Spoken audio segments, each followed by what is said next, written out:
Why do spiritual people commonly develop messiah complexes and god complex and just spiritual ego in general?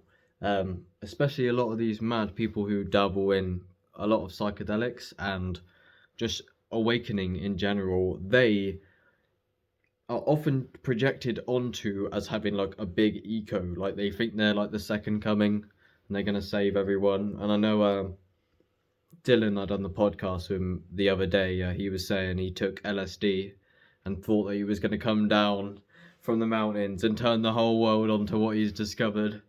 Um, Terence McKenna says the same. When he done DMT, thought he was going to turn his parents on that night, or LSD. And it's actually like a phase you have to go through of like, I done it at the start of my channel. Uh, it's not wise, but basically the conclusion that I've drew. So there's two parts. So first, I'll tell you the reason why people are so preachy when they awaken or have like a spiritual awakening sort of thing. And the second reason, part of the video that I'm going to talk about, is why it is the case that they feel that they are above people in the hierarchy. Maybe, like, I'm not saying that that is an absolute, but I'll give like an actual valid reason why it like can feel that. And but you have to you have to have like quite an open mind somewhat, but it's not like an egoic thing, you got to understand. So um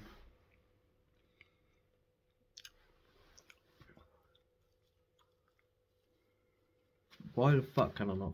So the reason that you think and you get a spiritual ego like madness at the beginning of a lot of spiritual people's journey, especially with the psychedelics and just awakening, like if you have like some reality shattering experience, and again, you don't believe the trip necessarily, it's just a radically alien experience, and so are general awakenings. And for those who are not familiar with what an awakening is, kind of, it's there's quite mind-bending concepts, and I've got one for you uh, when I give the valid reason um, of why sometimes they feel we're above people in the hierarchy. I'm not saying that is the case. I'm just saying that's like a tendency, and that's why people project that onto people. But I'll give you an argument why. But it's basically,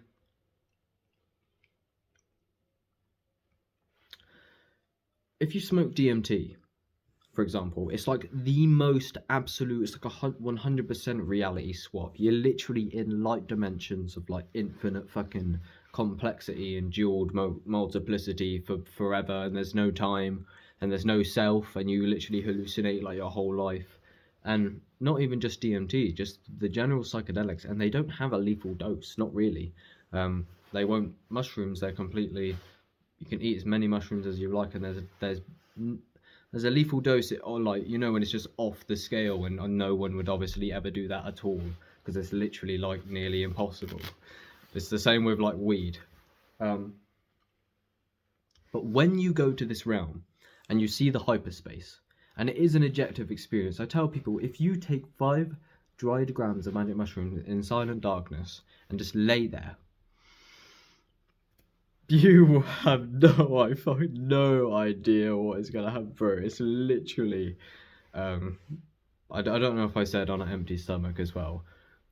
And it doesn't matter who you are, you literally go to a realm impossible. And the reason why it feels impossible is because your brain normally, when you actually look at the brain scans, it seems that your brain is normally communicating at like 10% like uh holistic, like full energy, and that would be the default mode network, and that's what your brain is in all the time. And then when you take like a psychedelic, it like, Terence says, it's like a siren that you hear and feel. You cannot believe the release of energy. It's not just a mental game. A lot of the time, I had it literally purge loads of mucus out of me. Like, I was like, what is this? Like, it's hyperdimensional shit. And then there's many insights about your life in there that you could have never anticipated. You think you're on one path, and you think your sound's going down this path, and then it literally tells you Maybe not, my friend. It teaches you things, and the experiences are so alien. But and they're literally called like the golden teachers. These have been used by ancient traditions from the fucking beginning of time. So the reason why you think you're a fucking god, anyway, when you find these realms, and they're not just the psychedelics, just awakening in general. When you catch these like glimpses of shit that's outside of normal people's like paradigm, you were like, oh my god, I've actually found, especially when it comes to existential questions. This is how my journey began. I was just interested in existential questions naturally as a kid, and I started digging. I remember I always used to say it started with just googling on YouTube when I was a kid, like what's the meaning of life, and then it never stopped. I started looking deeper into like Buddhism and bear philosophies for ages, and dabbling heavily in psilocybin mushrooms and sometimes LSD, nothing else. But I've had over like 70 mushroom experiences, and they straighten you the fuck. I'm not taking the piss. You completely come apart emotionally a lot of the time, and it's very therapeutic. If you're not aware of the therapeutic, I feel like you should by now. Just search magic mushrooms and psilocybin on the news, and you will see, and DMT. It's literally neuroplasticity like madness. So the brain scan normally, like I said, your brain's normally in like 10%. But if you look at the brain scan on psilocybin or LSD or maybe DMT, I'm not 100% sure. It's literally like 100% vibrantly connected, and it's like that is why it's so impossible, because I'm not saying it's a different realm, but for lack of a better term, you get into a realm that is so, you get into a different place that is so unfamiliar to what you normally embody, that for lack of a better term, it's literally might as well be a new realm. And when you actually look at the way your brain is lit up, you're like, well, no wonder it feels impossible, because it basically is based on my normal paradigm.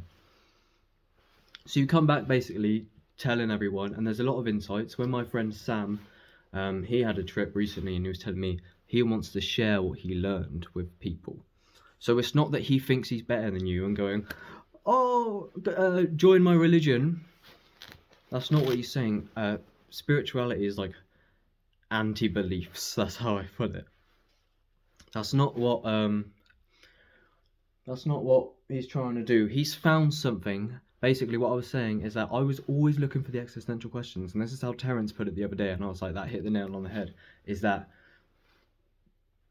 this is actually like where the answers lie, you start to realize, and there is actually like,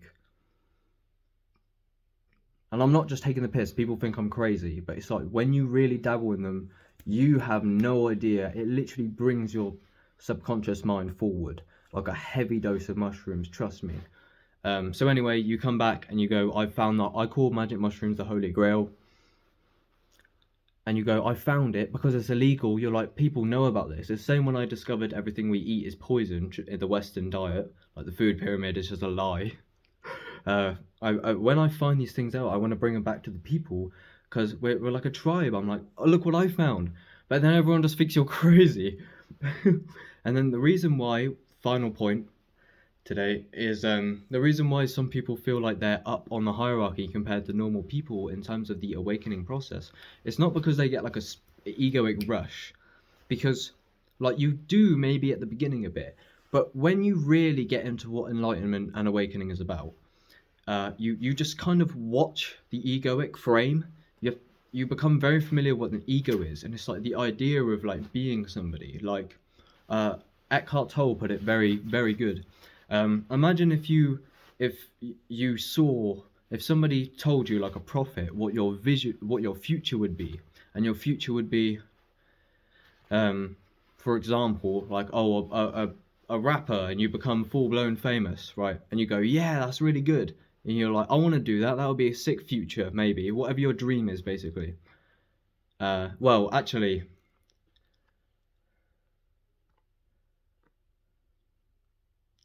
how did he put it? Yeah, and then so basically, imagine you made the raps in your room and no one listened to them for ages, maybe. Or the way he put it was, if you wanted to be like a spiritual teacher. Basically, you don't blow into being a cultural, like, big fucking thing that's actually, like, shifts the whole paradigm of everyone's what's thought as possible. Say if it was something big, like you achieve your actual dreams. Imagine that didn't kick off until after you died. You're like, oh, because that's everything you wanted, but you didn't get the recognition for it until you passed. And that is because you don't embody the vessel where the ego is capable of forming, because you are no longer there to it's like you, that's just an analogy anyway. I kind of went off a bit, but basically like there's an ego and you can feel it, you can feel what it wants, and then there's like the enlightened state, which is just heavy observation, and you kind of see this like monkey chatter, and then in the middle of this like spiral of thoughts, it creates like an identity, because you're always ruminating, always thinking, but when the thinking stops, the concept of the self, often there are experiences of no self, and I know that sounds mad, but you can definitely get, I've had them ages ago. I'll make a trip report soon. I'm running out of storage, but the reason why people think that they're above other people in the hierarchy when they have a fucking awakening is because they've actually gained insights that, because they used to be like other people, and then like they progressed, it seemed, into the future and gained newer insights that seem to be of higher clarity and awareness, or higher consciousness, and then they think, I was you and I seem to have progressed. That's why I feel like I potentially could have insights that you have not yet to see, because it seems like I've made a tremendous journey on a path that is called awakening, potentially. But it's not an egoic thing. I'm running out of storage. Goodbye. I love you.